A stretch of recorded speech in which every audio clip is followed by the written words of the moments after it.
I care too much about meaningless things and not enough about important things. My ego is too big, my mind is too small, often trapped inside itself. So many people float down the river of life without ever even putting their paddles in the water, just hoping and praying and dreaming and wishing that they're going to end up somewhere good. That's what I ask you. Where have you been? Where have you been up to this point? You look at your life. You look at what you produce. Is it giving you what you want? Are you living on purpose? Are you living your dream? Are you acting on your ideas? Are you doing all you can do? Have you gotten comfortable? Are you procrastinating? Are you evading your own greatness? In life, you're either going to a storm, in a storm, or you coming out. It's a part of life. There's no way around it. So just be careful not to allow the trials and the tribulations to consume you. But your new life does not begin unless you step through the door. That there is somewhere in your life that you know what you want.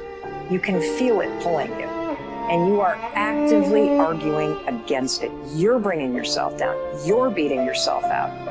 Even if you don't see the results right away, keep showing up until you do see the results.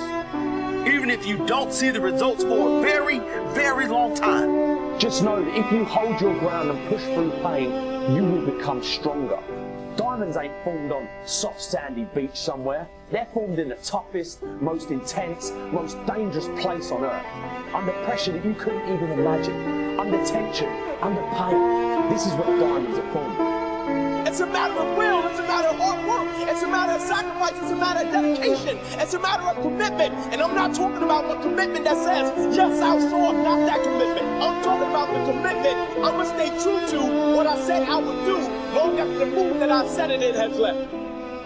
No matter how hard the fight is, as long as you keep fighting, you win. Surrender is defeat, only quitting is the end. Because the darkness only wins if you let it.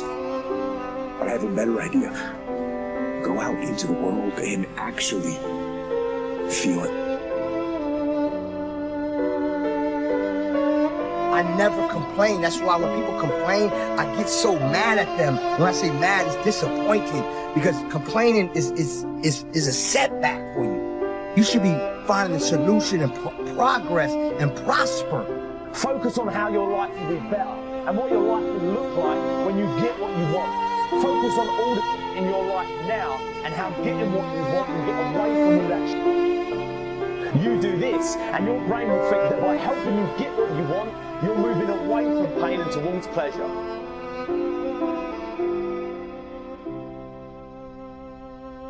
Men and women are made in the image of God. And what does that mean?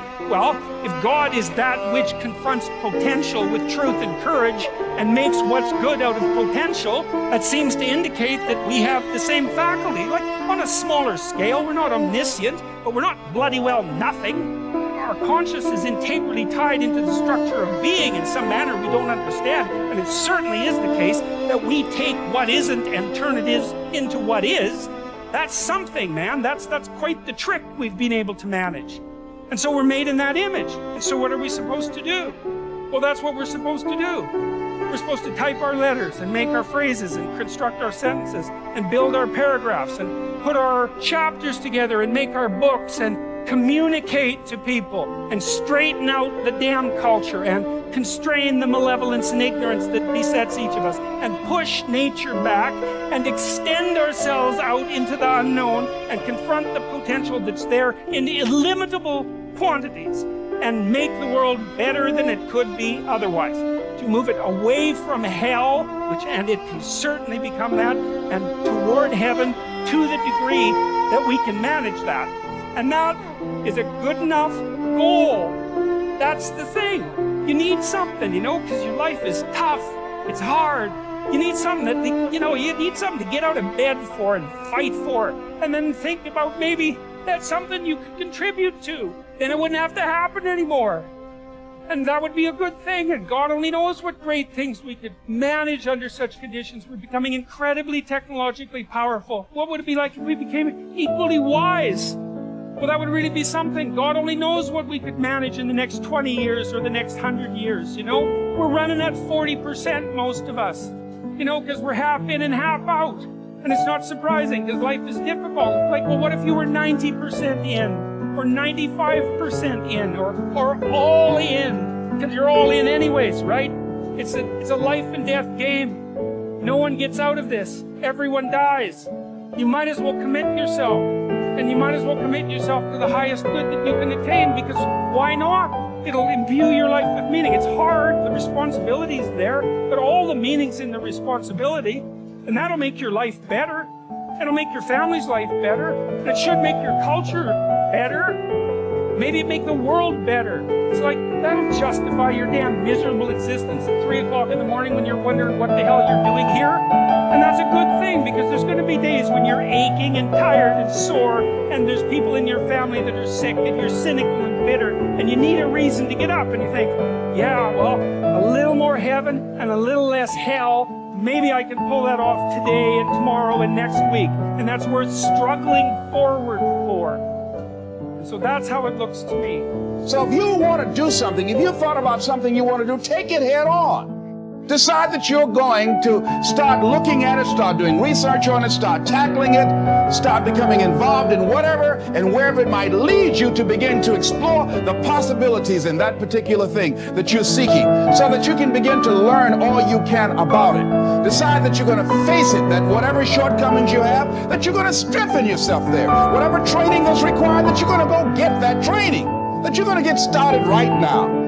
George Washington Carver would say, do what you can, where you are, with what you have, and never be satisfied. S.B. Fuller used to say, and you heard Joe Dudley talk about, always strive to be more than that which you are. Yeah, don't get satisfied with yourself. Always know that wherever you are, you can enjoy more, that you deserve more. But most people, you know what they do? Most people go through life quietly and safely, tiptoeing to an early grave. Find out what it is you want and go after it as if your life depends on it. Why? Because it does. Your ability and willingness to discipline yourself to accept the personal responsibility for your life are essential to happiness, health, success, achievement, and personal leadership. Accepting responsibility is one of the hardest of all disciplines, but without it, no success is possible. The failure to accept responsibility and the attempt to foist responsibility for things in your life that make you unhappy onto other people, institutions, and situations completely distort cause and effect, undermine your character, weaken your resolve, and diminish your humanity. They lead to making endless excuses. There is a direct relationship between the acceptance of responsibility and the amount of personal control you feel you have over your life. This means that the more you accept responsibility, the greater sense of control you experience. There is also a direct relationship between the amount of control you feel you have and how positive you feel. The more you feel that you have a high sense of control in the important areas of your life, the more positive and happy you are in everything you do. When you accept responsibility, you feel strong, powerful, and purposeful. Accepting responsibility eliminates the negative emotions that rob you of happiness and contentment. In every situation, the antidote to negative emotions is to say, I am responsible. Then look into the situation to find the reasons why you are responsible for what happened or for what is going on. Your intelligence is like a double-edged sword. It can cut in either direction. You can use your intelligence to rationalize, justify, and blame other people for things you are not happy about. Or you can use your intelligence to find reasons why you are responsible for what happened.